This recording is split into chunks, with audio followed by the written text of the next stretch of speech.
to Belmont Journal's Belmont News Show and Community Update. I'm your host, Maribel Carvajal de Salazar. Today with us, we have Jennifer Hill, is the founder and executive director of Refugee Protection International, a 501c3 nonprofit based in Belmont. Welcome to the show. Thank you, Maribel. It's a pleasure to be on. Thank you for being here. And please tell us, with all the news going on right now, tell us about Ukraine.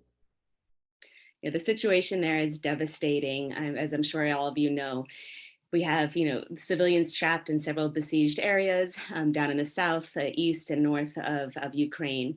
And along the borders, we've seen millions pouring across. A lot of media attention has been on Poland there. But I was just recently in Romania, along the Romanian-Ukrainian border, and also inside Ukraine. And I'm happy to go over that. Yes. So let's go back a little bit on your organization. Yes. How did you start it? Right. So I used to work for the United Nations International Organization for Migration for many years overseas in different countries, and then here in the US with other organizations as well. And as the Syrian crisis unfolded, our board and we decided we had to do something. So we started Refugee Protection International in late 2015 with the aim of really supporting grassroots-led, refugee-led initiatives and helping design them, fundraise, oversee, and support monitoring and project writing.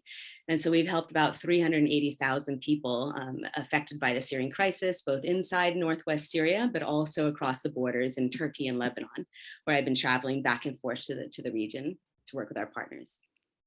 And now with Russia, invading Ukraine, what was the first thing you thought about? Yeah, so I just realized, as we do in every crisis, that we need to immediately look for the most vulnerable people who's going to be affected by this crisis in a particularly acute way.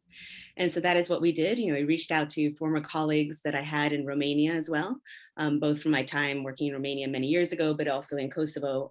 And so that was very helpful in putting us in touch with the biotech surrogacy clinic in Kyiv, but also with other partners on the ground that we're working with currently.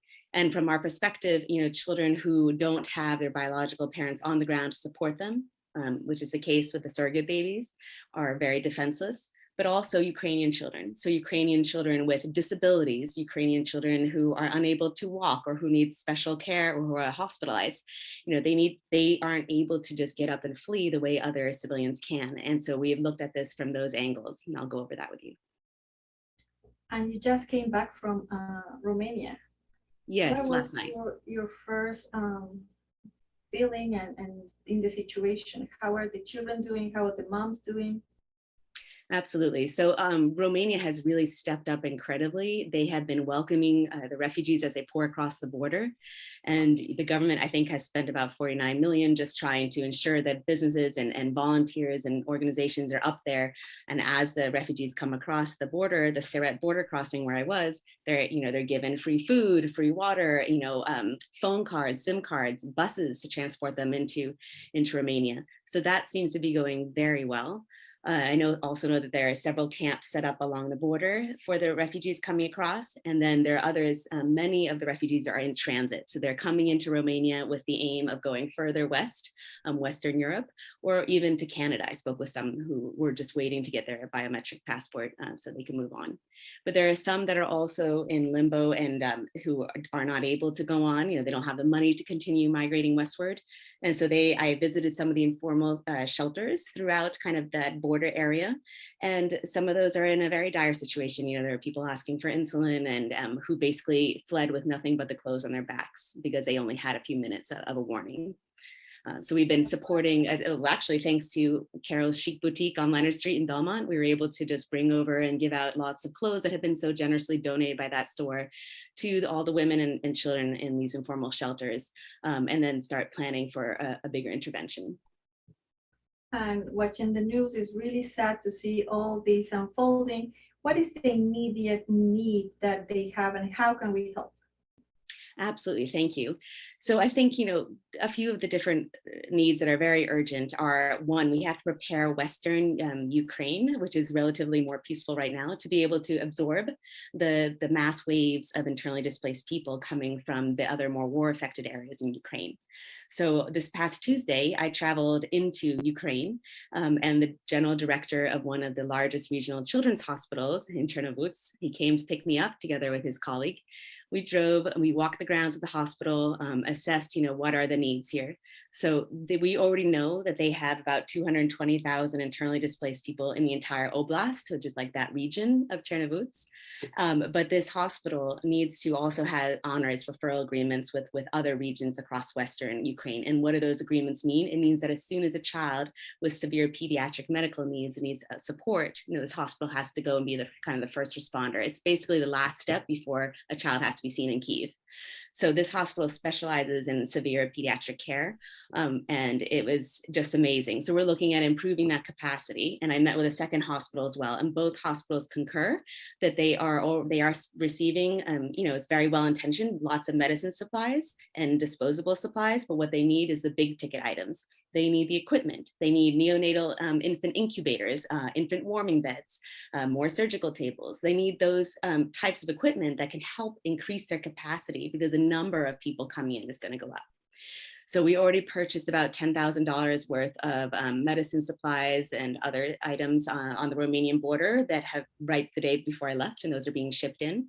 Now what we need to do is we're working on those bigger ticket items.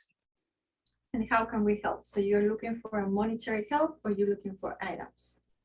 Yes, so financial donations is the most efficient at this point, because as we know, the fuel costs are going up around the world. And so shipping, donated in kinds from here is expensive, but it's also wonderful too.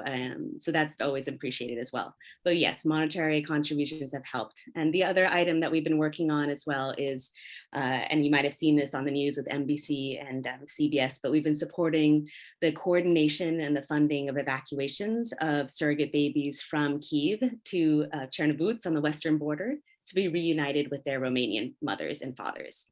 So these babies, have been born in Kyiv to surrogate mothers, and the clinic now is, works with me directly through WhatsApp. We're texting multiple times a day to try to make sure that once those babies get their discharge papers from the hospital, the papers from the surrogates, and and then also when the ambulance is ready, then they can be transported. And on my end, I'm working with the receiving hospitals inside Ukraine to make sure that we get the papers from them agreeing to admit the children until they are ready and have their birth certificates and other travel emergency papers to go into Romania. Thank you so much for your work. I know this take a tribe, and we want to be there to help. So the number and the website to donate, right? You need Yes. It's a website? Yes, we have a website, refugeeprotection.org. So the website will be on the bottom of the screen. If you have the means to help these people in need, that they really need us, please do, and let's work together for this. Anything else you would like to add? I would just like to say thank you to everyone who's been supporting us. We are deeply appreciative of the support from Belmont and the wider community, and that we're also going to continue working with partner organizations inside Ukraine, including Bright Kids Charity with the children with disabilities and the two hospitals that I mentioned. So thank you. No, thank you, and we wish you the best, and we hope we can be a help as well. Have a great afternoon. Thank you very much, Maribel. That was it for today. I'm your host, Maribel Carvajal de Salazar. See you next time.